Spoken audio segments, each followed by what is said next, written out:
Hello friends, आज मैं बनाम स्कॉश और एटा स्कॉश आछे। स्कॉशटो बाकली गुचाई लय मैं এই মেচিনটোৰে কাটিম সৰু সৰুকৈ স্কুৱেৰ টাইপ কৰি।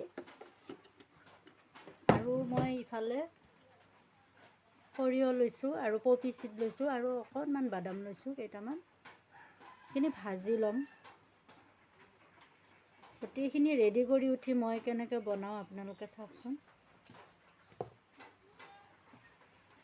এনেকুৱাকৈ স্লাইচৰ আকাৰত কাটি লৈছোঁ। এতিয়া মই এই মেচিনটোত কাটিম। এনেকৈ দি লৈ এনেকৈ হেঁচি দিলেই হৈ যায়।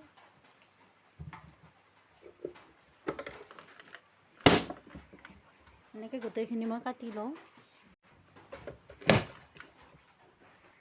এয়া এনেকৈ কাটা হৈ গ'ল, সৰু সৰুকৈ এক সাইজত ধুনীয়াকৈ হৈ গ'ল। এতিয়া এইখিনি ভালদৰে ধুই লওঁ। তেল দিছোঁ।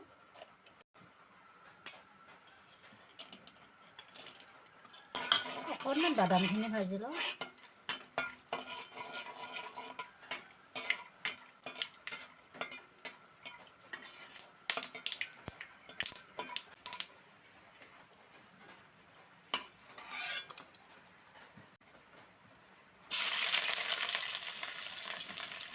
পিঁয়াজ আৰু কেঁচা জলকীয়াখিনি দি দিছোঁ। পিঁয়াজখিনি অকণমান ৰঙা হওঁতে মই স্কচখিনি দি দিছোঁ।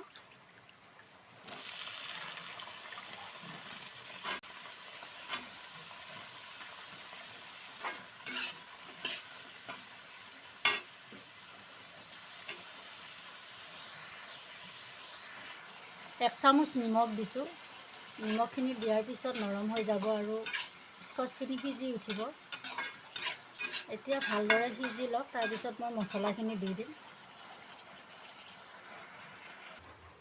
এতিয়া মই মিক্সি জাৰটোতে সৰিয়হখিনি আৰু পপি চিডখিনি দিছোঁ। বাদামকেইটা অকণমান ঠাণ্ডা হৈছে দিছোঁ আৰু নহৰু দিছোঁ।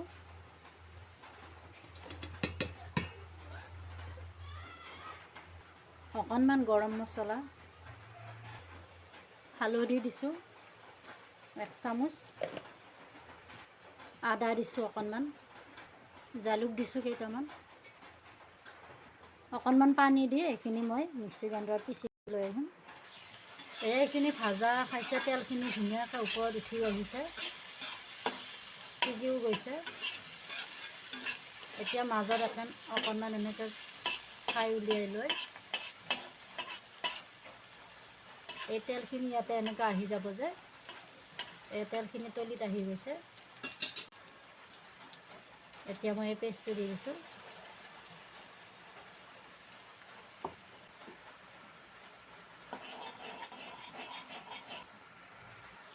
এতিয়া মই গোটেইখিনি এনেকৈ মিলাই দিছোঁ।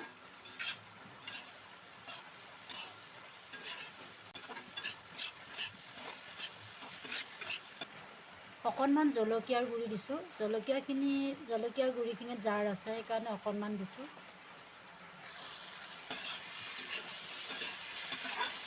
স্কচখিনিও ধুনীয়াকৈ সিজি গৈছে আৰু এয়া মছলাখিনি দিয়াৰ কাৰণে ধুনীয়াকৈ বাইণ্ডিং হৈছে।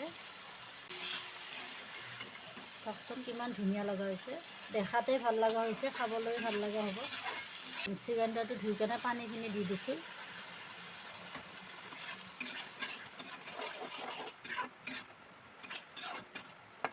মই ভাজি বনাম আৰু অকণমান পানীখিনি শুকাই দিম।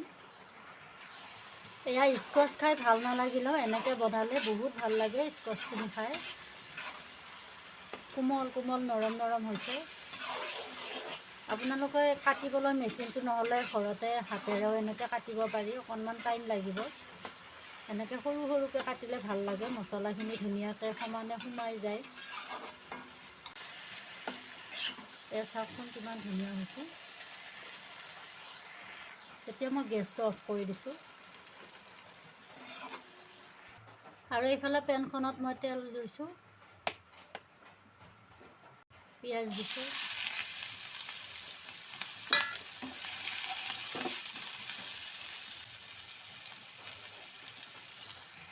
অকণমান নিমখ দিছোঁ,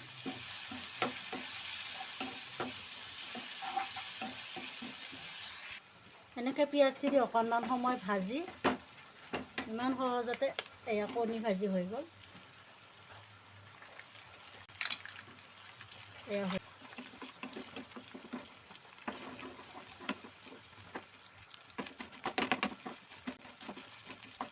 2 মিনিটত ৰেডি হৈ গ'ল।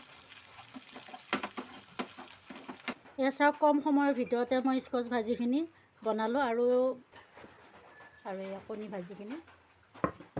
গতিকে আজিৰ এই ৰেচিপিটো চাই কেনেকুৱা লাগিছে আৰু আপোনালোকে বনাই খাই চাবচোন। লাইক আৰু শ্বেয়াৰ কৰিব।